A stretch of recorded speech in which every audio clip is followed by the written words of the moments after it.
Hi, this is the CAD/CAM Lessons channel. In this video, I will use this example to show you the basics of 3D modeling in FreeCAD. I will cover a few fundamental topics related to creating 3D models in this system so that even a beginner can independently create a simple 3D model after going through this tutorial. FreeCAD is a very good choice for beginner users and for people who want to start 3D modeling in 3D systems because the software is completely free. Anyone can use this program. To start creating 3D models in FreeCAD, you simply download and install FreeCAD. We don't need to register anywhere, create an account anywhere, or provide our personal data anywhere. With other programs, especially those that offer free versions for non-commercial use, you often have to create an account, register somewhere, and provide your data. And at that point, some people give up on learning 3D modeling. When it comes to FreeCAD, this problem doesn't exist. You simply download FreeCAD, install it, and you can start using it. Moreover, FreeCAD runs on Windows, Mac, and Linux. Additionally, for Windows, there is also a version that does not require installation. To download FreeCAD, go to freecad.org, click the Download Now button, and download the installation version for your operating system. For Windows, you can also download a version that doesn't require installation. This is simply an archive, and after downloading and unpacking the archive, you run the file freecad.exe from the bin folder, and you can start creating your own 3D models. Another advantage is that we can install FreeCAD on any number of computers. If you have computers in different locations, you can install FreeCAD on each of them and use it freely. As I mentioned, the fact that FreeCAD works on various operating systems is a big advantage for many. I personally use Mac and Windows, and FreeCAD allows me to work on both operating systems without any problems. The process of creating 3D models in FreeCAD is the same on both operating systems. So, as you can see, it looks really good, and I think FreeCAD is worth looking into. What you shouldn't do is rely on reviews and opinions from other users regarding FreeCAD, because those opinions and reviews were published some time ago, and FreeCAD did indeed have certain pain points back then. It had a rather well-known and widely mentioned issue related to geometry naming. This was the topological naming problem. You could often encounter this term, the abbreviation TNP. This problem could indeed discourage many people from using FreeCAD in certain 3D modeling scenarios. However, a lot has changed since FreeCAD version 1.0. This version was published at the end of 2024. We now have version 1.0.1, where further improvements have been introduced. And since then, since FreeCAD 1.0, FreeCAD has been a really good solution. For many people starting to create 3D models on their own, FreeCAD will be a truly good choice. A huge advantage here is that if you want to start creating your own 3D models, you can do it within a few or a dozen minutes. You simply download FreeCAD, watch a tutorial like this one, and follow the instructions I present here step by step, and then you will be able to create your own simple 3D models independently. Of course, learning FreeCAD takes some time. If you want to explore further options and create more complex and advanced 3D models, you will have to dedicate some time to learning the system. But if you just want to get started and create a simple 3D model, by watching this tutorial and spending a few dozen minutes learning FreeCAD, you will be able to create simple 3D models independently. Before we start, just a quick note. You'll find links to my FreeCAD mini courses in the description. It's also a great way to support the channel. Now, let's get started. Now I will switch to FreeCAD and show you the basic issues related to creating 3D models in this system. FreeCAD should start with the initial settings. In these settings, we define the software language, the unit system, and the navigation style. I suggest choosing the standard unit system and the Blender navigation style. The navigation style defines how we move around the workspace, how we rotate, pan, zoom in, and zoom out of the view. You can see how this works by hovering the cursor over the area, and a tooltip window will appear. We will revisit this later in the tutorial. Next, you can choose the light theme or the dark theme. There is also one more theme available. I use the classic theme, which is available via Preferences. We will go to Preferences shortly, but for now, we select these settings. Okay, in my case, the classic theme is set by default. If you want to set this theme, we go to Preferences. To access Preferences, expand the Edit menu. In my recording, the drop-down menu bar is not visible, but if you expand the Edit menu, there is the Preferences option. If you are working on a Mac, we expand the FreeCAD menu, and Preferences is available there. We select Preferences. Now, to set the classic theme, in the General tab, we have the Theme Settings option, and the classic theme is available here. We also have the dark theme and the light theme, and we can choose one of these themes. I work with the classic theme, so I select it. Regarding preferences at this moment, we click OK. We will return to preferences again shortly because there are important issues related to colors. Now let's move on to starting a project. FreeCAD has a modular structure. We have a dozen thematic modules here, and these modules are divided into specific applications with specific commands in each module. When it comes to creating 3D parts, we will usually do this in the PartDesign workbench, and I recommend selecting this module. As an interesting point, I'll tell you that while creating a project, we can use the capabilities of various workbenches. We can simply switch between workbenches during the design process, but in most cases, the PartDesign workbench will be sufficient for creating a part. This is a great advantage of FreeCAD, as the available commands are divided into workbenches, and you don't need all FreeCAD commands available when designing a part. At this moment, during 3D modeling, you only need commands that are useful for 3D modeling. Thanks to the modular structure, these commands are available now, and the view and menu are not cluttered with unnecessary commands. To start creating a 3D model in the PartDesign workbench, we click the Parametric Part button, and now we are in the PartDesign workbench. Here we can start creating the 3D model. Now let's briefly return to preferences. I have this background view here. We can change this background view in preferences. We have the display tab and colors. Here we have the background color. You can specify a single background color or choose a linear gradient. I have a linear gradient selected here, which is what I use, and I will leave it like that. But if you have other preferences, you can change the color of the workspace background here. We click OK, we will return to preferences again shortly. So, working in the PartDesign workbench involves creating a 3D model based on 2D sketches. First, we create flat 2D geometry, and then we use that sketch to create a solid using one of the solid operations. Working in this module consists of gradually building the 3D model in stages. By utilizing fairly simple shapes and simple solid operations, we can build quite a complicated 3D model. To start creating a 3D model, we must begin by creating a sketch. We do this by clicking the Create Sketch button.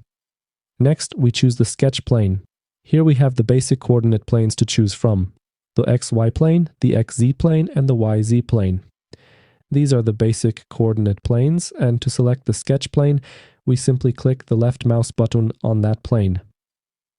Now, what you should notice is that we have been switched to the Sketcher workbench, and as you can see, the commands have changed. This is the advantage of FreeCAD and its modular structure. The moment we need sketch commands, we are switched to the Sketcher workbench, and the sketch commands become available.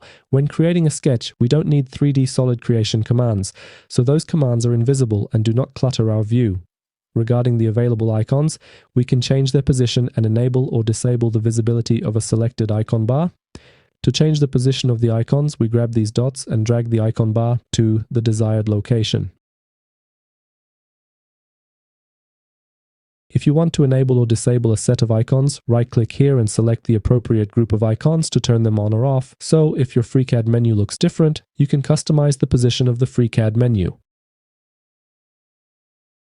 Additionally, the commands available here are also accessible in the drop-down menu. As I mentioned, the drop-down menu is not visible in the recording, but if you expand the sketch menu, the Sketcher commands are available there. So if you can't find a command under an icon, you can look for that command in the drop-down menu. Concerning customizing the FreeCAD menu, we can adjust the menu in the same way in the other workbenches, and commands available under icons are also accessible in the drop-down menu. If you notice later when switching between workbenches, when we return to the PartDesign workbench, the PartDesign menu will appear in the place on the drop-down bar, where the sketch menu is in the Sketcher workbench, and the commands for that module will be available there.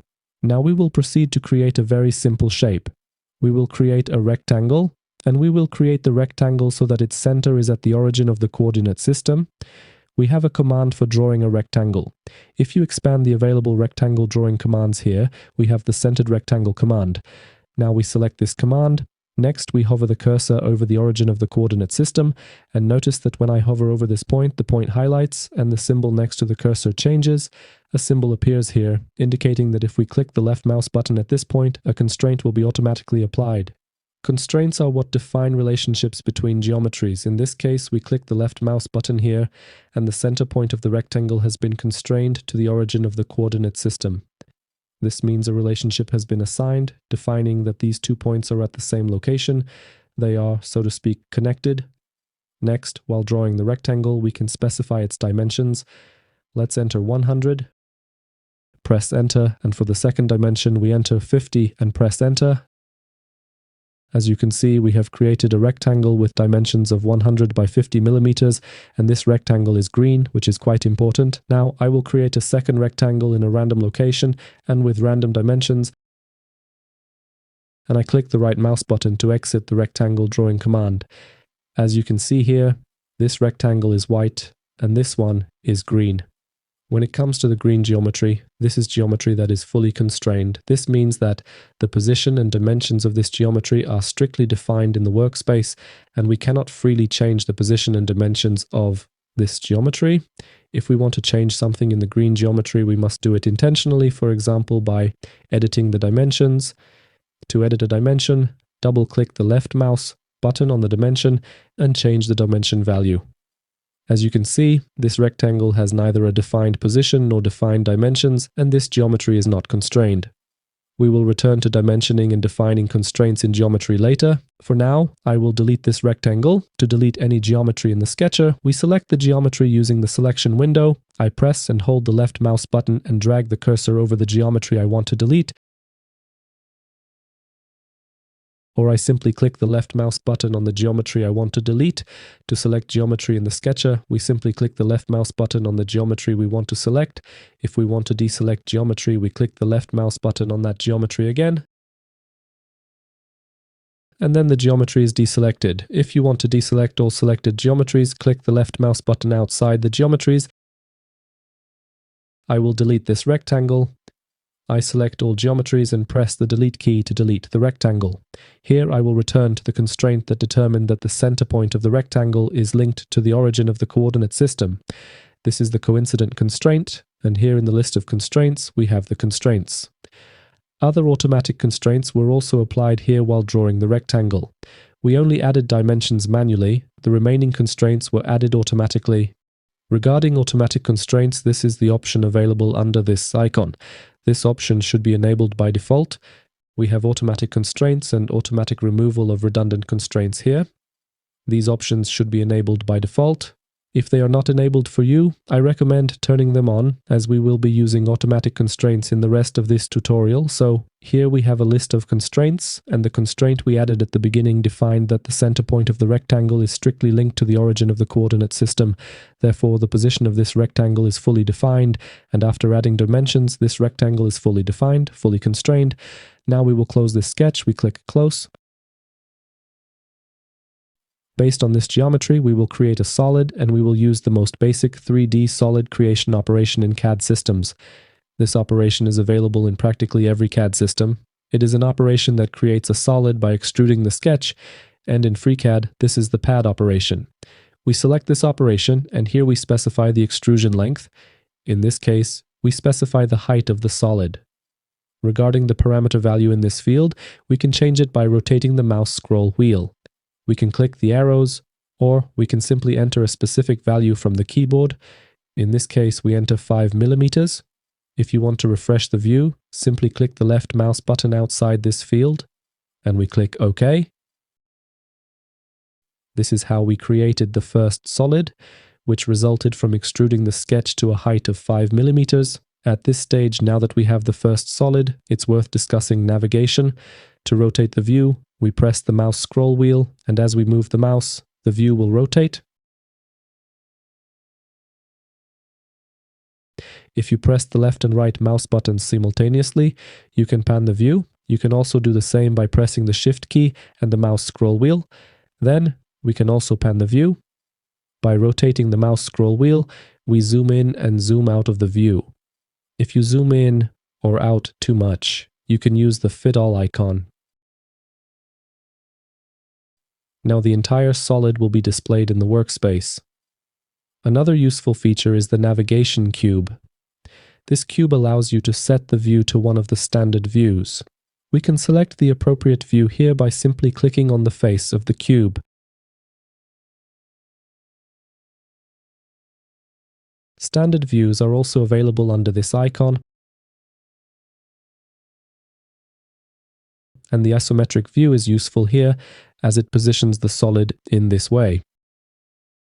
Regarding views, they are in the View menu. Next, we have the Standard Views option, and we can also use these options there. So we have this simple solid, and at this stage, I will show you one of FreeCAD's advantages. When we build a 3D model in FreeCAD, the operation history appears here. This is the feature tree, which contains all the features that were used to create the solid. If a feature is created based on a sketch, we have the sketch here after expanding that feature, and we can edit this sketch. Even though the solid is already created, we can now go to the sketch editing. To do this, we double-click the left mouse button here, or we right-click and select Edit Sketch. Now we can edit this sketch. For example, I can change this dimension here. We double-click the left mouse button, and for example, I will enter 150 here. I close the sketch and the changes have been applied to the solid. We can similarly edit this operation. We right-click, select Edit Pad, and here we can, for instance, increase the height of this solid to 10 millimeters and click OK. As you can see, even though this solid has already been created, we have access to editing this solid and can change its parameters. Furthermore, we can make an edit to the sketch by adding another geometry. I right-click to edit this sketch. We will create a circle here, whose center will lie at the origin of the coordinate system. I select the circle drawing tool. Then I hover the cursor over the origin of the coordinate system. I click the left mouse button to constrain the center of the circle to the coordinate system origin point. And for the diameter, I enter 30 millimeters and press Enter. Now I close the sketch, and look how the model has changed. As you can see, a hole appeared in this solid. When it comes to creating holes, we can also create holes based on a sketch. This hole appeared because we created a circle in the sketch, and extrusion in FreeCAD is created based on closed geometry. In this case, the rectangle geometry is a closed geometry, and it will be extruded, and everything inside this rectangle will be treated as holes. If we now create another circle or another rectangle here, holes will also be created in the solid based on those geometries.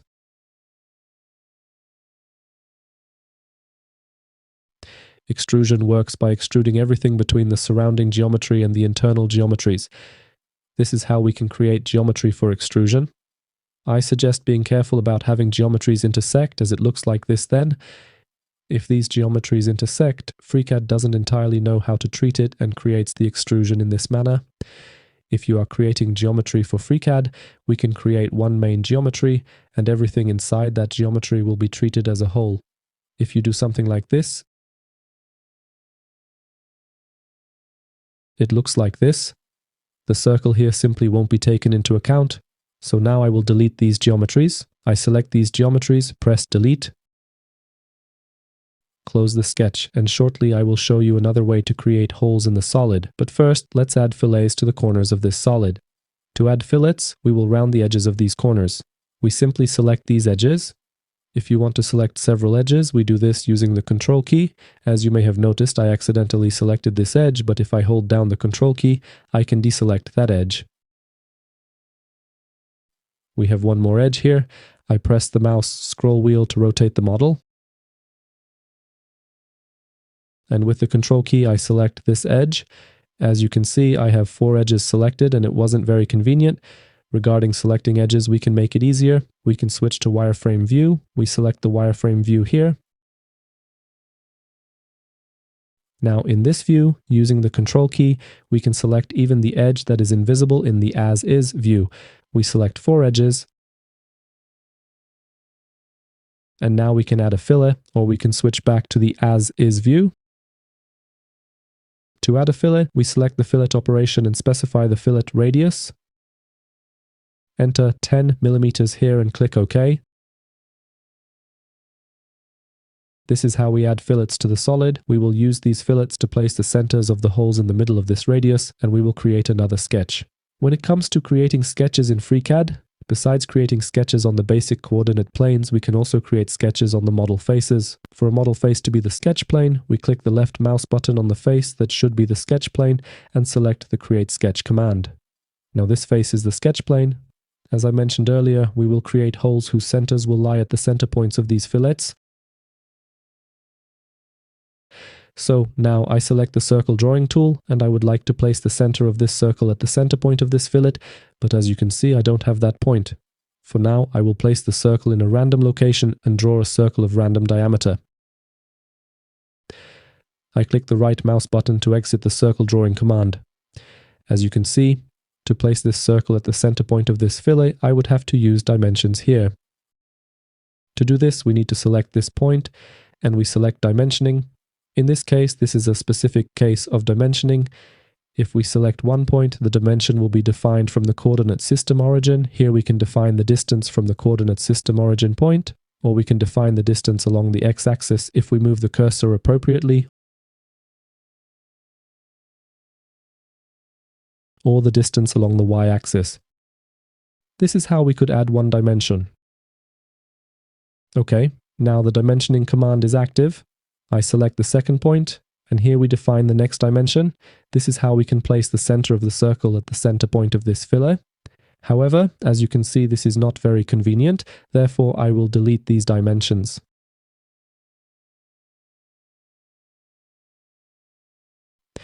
Okay, now I will change the position of this circle.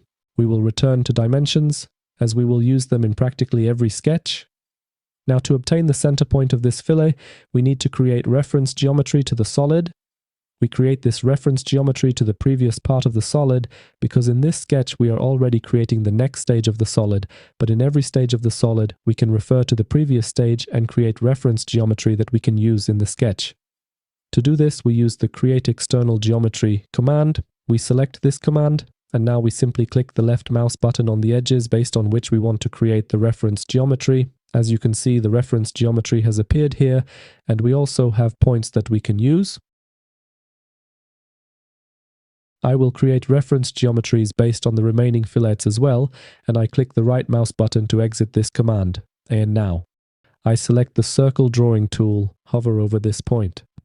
Once this point is highlighted, I click the left mouse button and enter 10 mm as the circle diameter. As for the other circles, I will draw them randomly.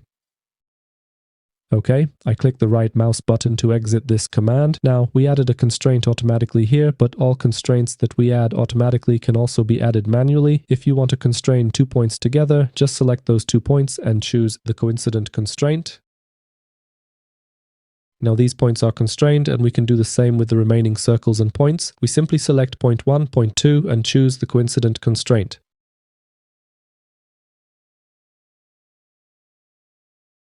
Okay, the position of the circles is strictly defined, but the diameters of the circles are not yet dimensioned. We can do this by selecting the circle and choosing the dimensioning command. This command is a general dimensioning tool. If we select this command, FreeCAD will automatically choose the appropriate dimension for the geometry we want to dimension. If we expand this option, we have individual dimensions available here, and we can choose the specific dimension we want to use. So we have the geometry selected, we choose the dimension, and here we can specify the circle's diameter. However, when we have several geometries with the same dimensions, it is better to use the equal constraint, which simply defines a specific relationship between these geometries and states that all circles must be equal. To do this, we select all the circles. We simply click the left mouse button on these circles. This circle is already dimensioned, and now we select the equal constraint. Thanks to this, all these circles have the same diameter.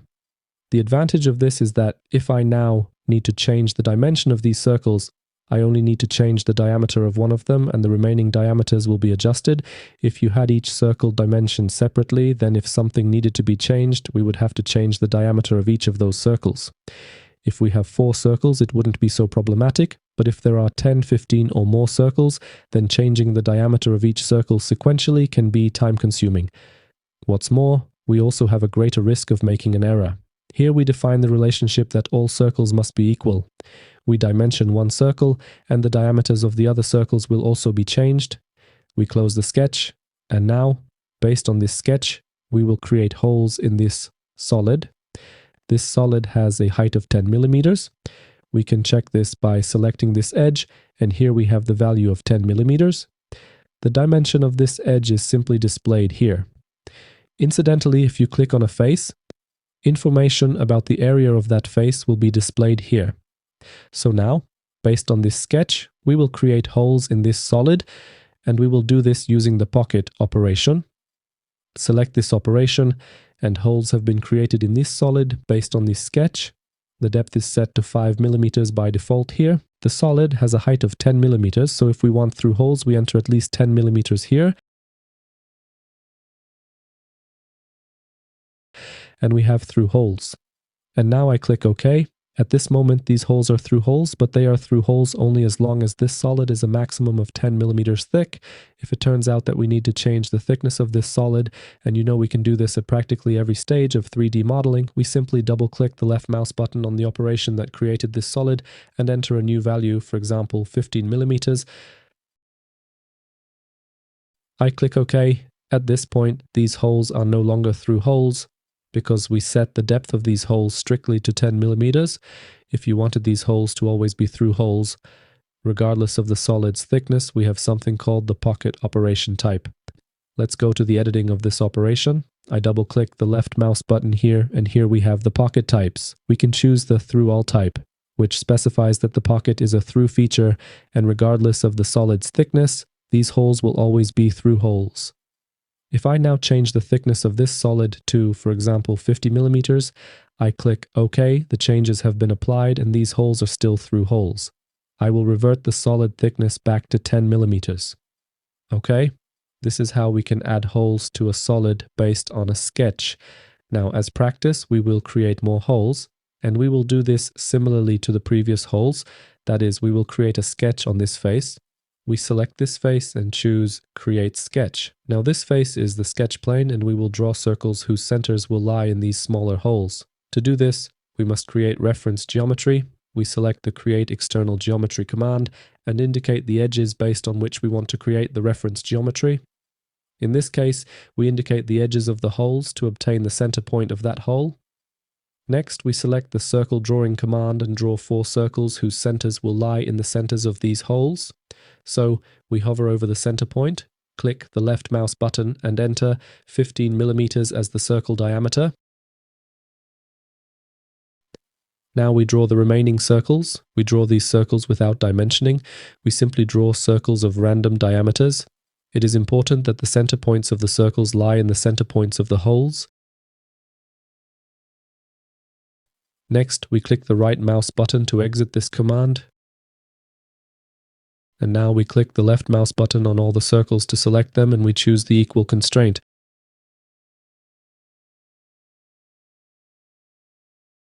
We close the sketch, and based on this sketch, we will create holes in this solid, and we will do it using the pocket operation. Let's select this operation and create holes here with a depth of 5 millimeters. We click OK, and this is how we can create holes in a solid based on a sketch. As you can see, we build the solid step by step, and successive operations appear here. If an operation is created based on a sketch, the sketch is inside that operation. If you need to make any changes, you can do this by editing the sketch, and you can do it at every modeling stage.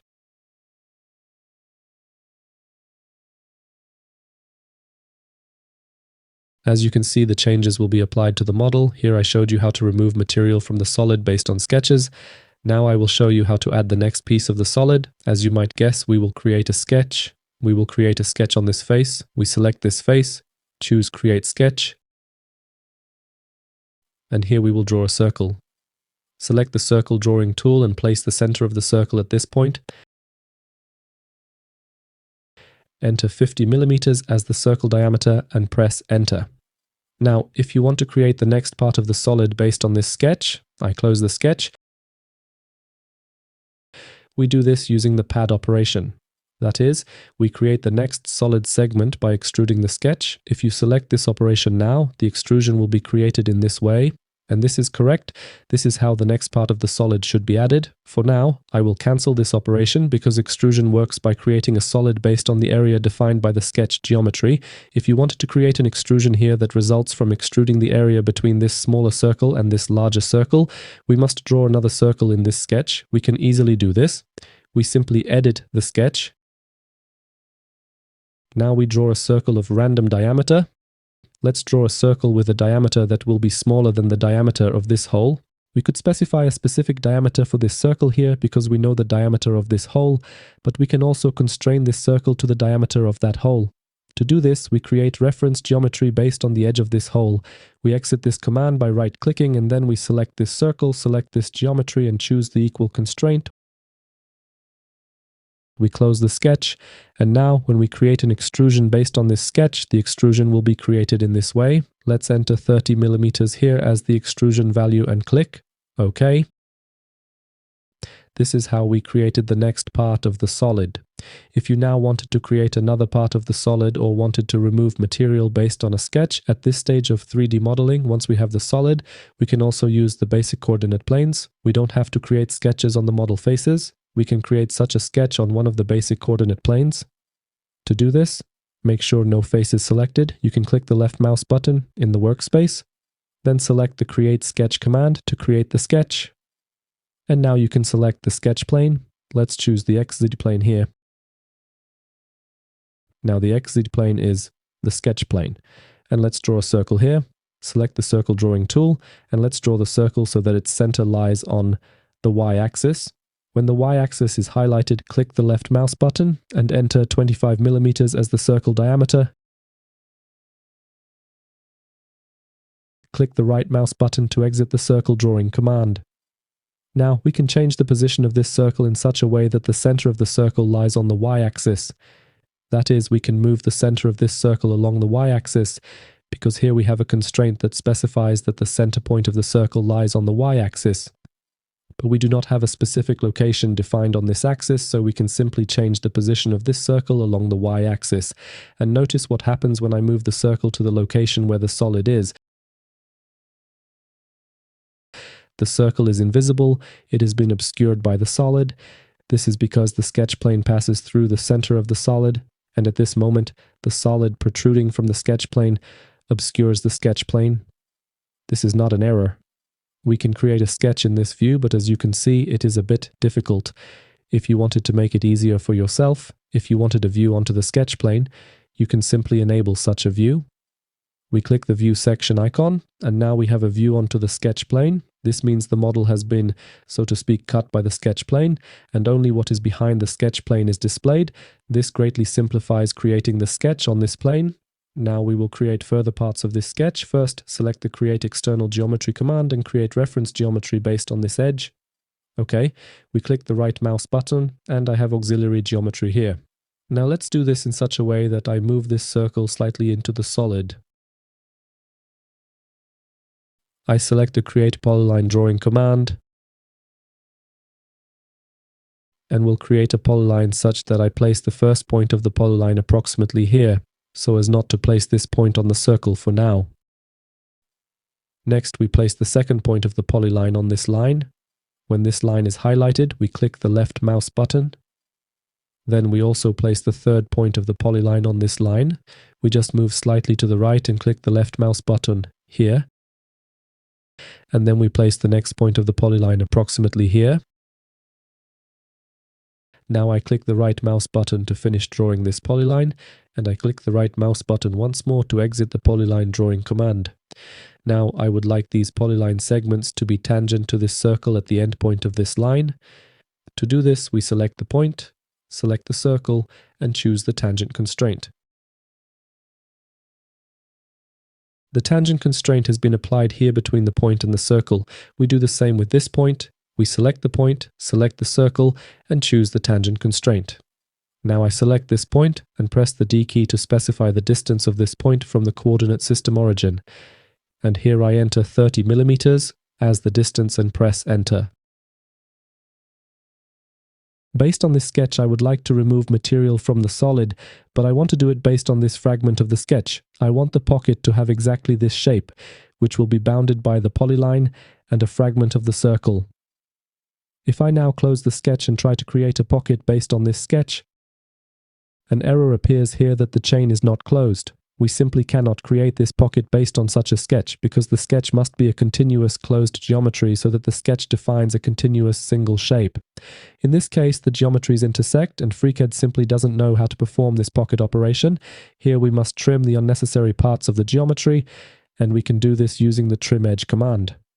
We simply select this command and point to the parts of the geometry we want to trim. Notice that when you hover over the geometry, it might not be very clearly visible in the recording, but points appear here. These points define the boundaries of the cut, and the geometry will be trimmed from one point to the other point displayed here, which defines the cutting boundary. It will be trimmed from the side where we click on the geometry. I click on this circle here, and a fragment of the circle has been trimmed. Next, on this fragment of the circle, and on this fragment of the circle. And now we have one single geometry. We close the sketch and select the pocket operation. Nothing appeared here, but it didn't appear because the pocket depth is defined as 5 millimeters. If we increase the pocket depth value, something will start to appear here. But as you already know, we can use the through all pocket type to specify a through pocket. In this case, the pocket has been made in one direction from the sketch plane. If you wanted to achieve this, we simply click OK and leave it like that. But regarding the pocket operation and the pad operation, we also have the symmetric to plane parameter in these operations. By selecting this parameter, the extrusion or pocket will be created symmetrically from the sketch plane. We click OK, and this is how we created this solid. Now, I will briefly show you the advantage of FreeCAD being a parametric CAD system based on operation history. That is, during 3D model creation, at every stage of 3D model creation, we can go back to the previous operation and introduce changes there. For example, I will make changes to the sketch of the first operation, the first sketch we created. This sketch was used for the pad operation to create this plate.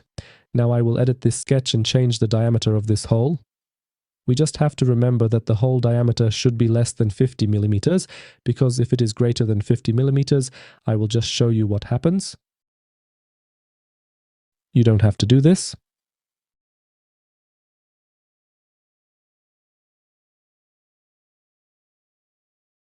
I will enter 55 here. Okay, I close the sketch. This part of the solid has been removed because the diameter of the hole based on which this part of the solid was created is smaller than the hole diameter. We simply cannot create the next part of the solid here based on this sketch. But if I change the diameter of this hole from 50 millimeters to, for example, 65,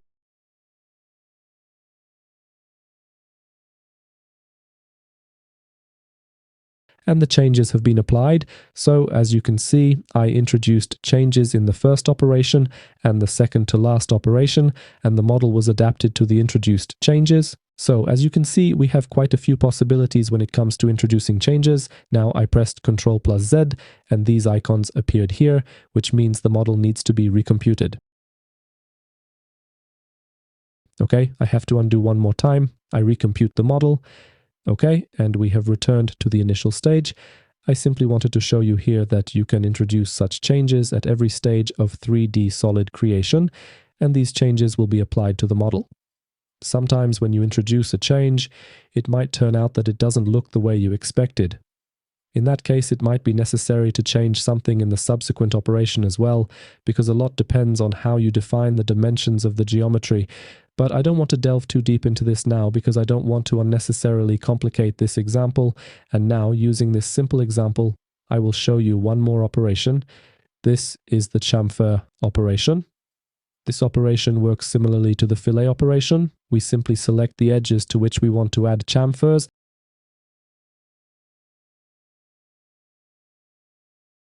And choose the chamfering operation. This is also very useful. Here we specify the chamfer size and click OK, and this is how it works. Finally, I will emphasize that it is worth saving projects.